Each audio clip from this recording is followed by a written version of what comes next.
was wondering if you would like to meet with me so I could expand on my leadership skills as well. If you would like to meet with me, please contact me. Thank you for your time. That's great. So telling someone that they're good at something to connect with them. That is definitely a good one. What's your name? Thank you. What's your name? Thomas. Thomas? Thank you, Thomas. All right, well, we heard some great ones, and Levi actually just brought up a really great question. The difference between writing about your skills in your summary as opposed to the skills in endorsements that we're going to talk about later. So there are skills at the bottom, which will just be like one word, like you're good with this, you know how to code in this language that people can endorse you for. To say that, yeah, you are good at that, yeah, you do know how to do that.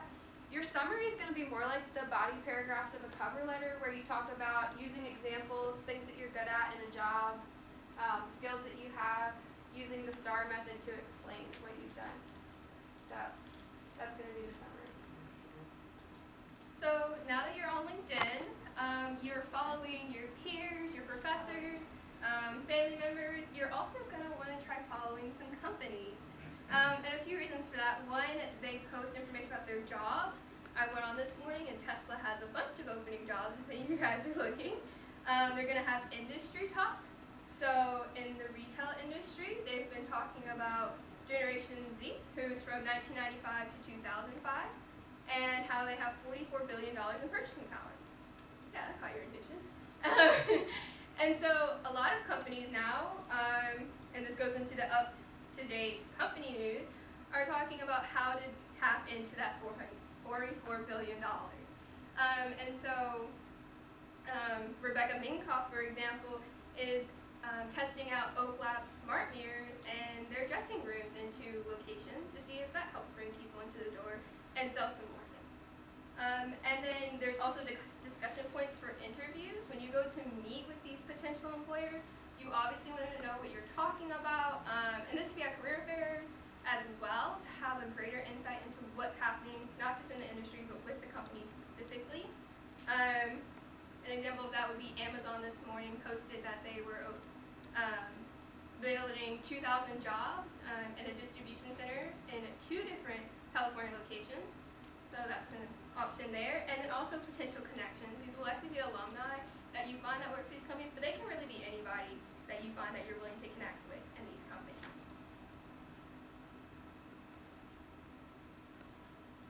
The next thing that we're going to talk about, which who asked about it? Levi asked, was recommendations and endorsements. Was particularly, he asked about the endorsements section and skills, but then there's also a cool feature called recommendations. I'm actually going to pull back up Winston's LinkedIn, and then we're just going to scroll through it and look at, I want to go through the things that we talked about earlier just so y'all can see it. So we have Winston Wolf. This is his headshot. Think and Do, student at North Carolina State University, example profile. That's his headline. Very straight, very good, to the point.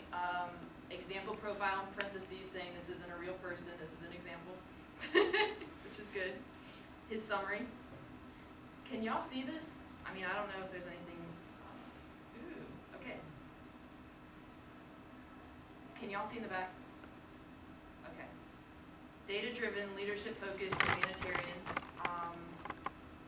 young professional with a passion for helping those in need through service, data-driven practices, aim to improve the quality of life of the community members around me by devoting my time to volunteer work, developing the best practices through research and data analysis, currently seeking opportunities to grow in the areas of psychological research, nonprofit management, and humanitarian aid. So this is a very good summary because I could pull out words: community, data-driven, data research, data analysis, quality of life, right? That really builds what he has to do and what he's looking for. Then he also put his personality types here, which people can do. I think I have, wow, that really shows how long I've looked at my LinkedIn. I definitely have these on mine, LinkedIn.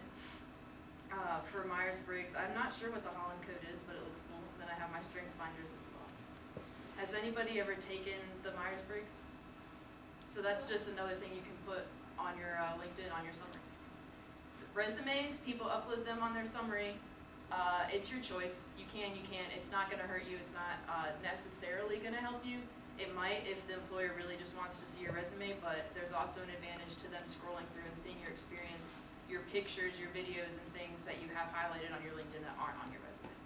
So it's your choice. His education, like we went over, very straightforward. Bachelor of Arts in Psychology, minor in Nonprofit Studies. And then right here is where we have what's called a recommendation. So Courtney Jones recommended him. And this goes under his education section. You can also get recommendations under your experience section.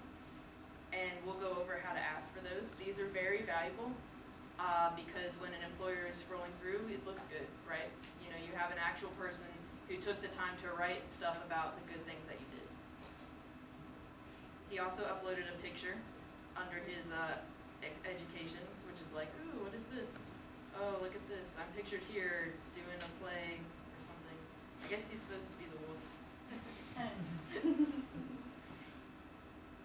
His work experience. This is all pretty straightforward. You fill it in, then you write about what you did. He quantified here. Use good verbs, action verbs, which are in the career guide that you can get at the CDC.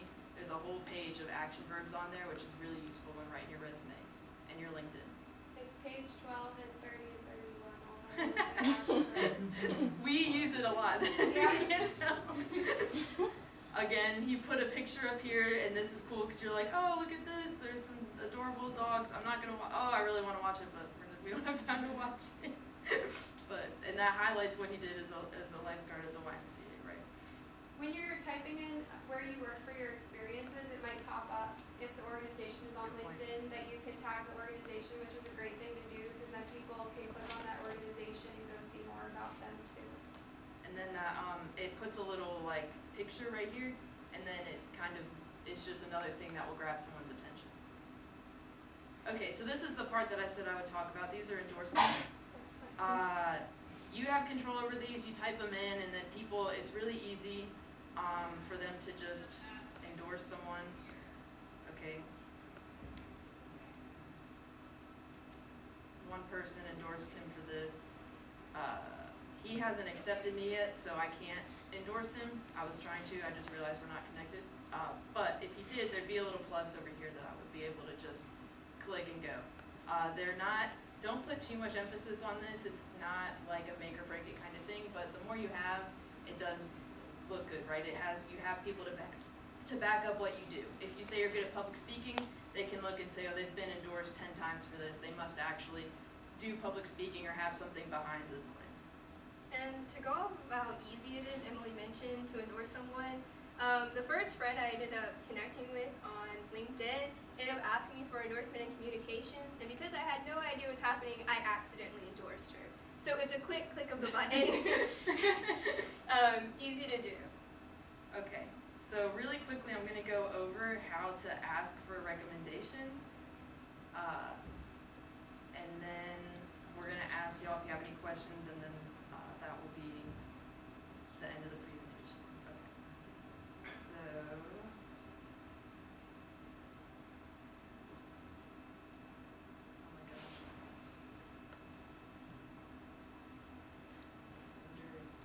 There it is, okay.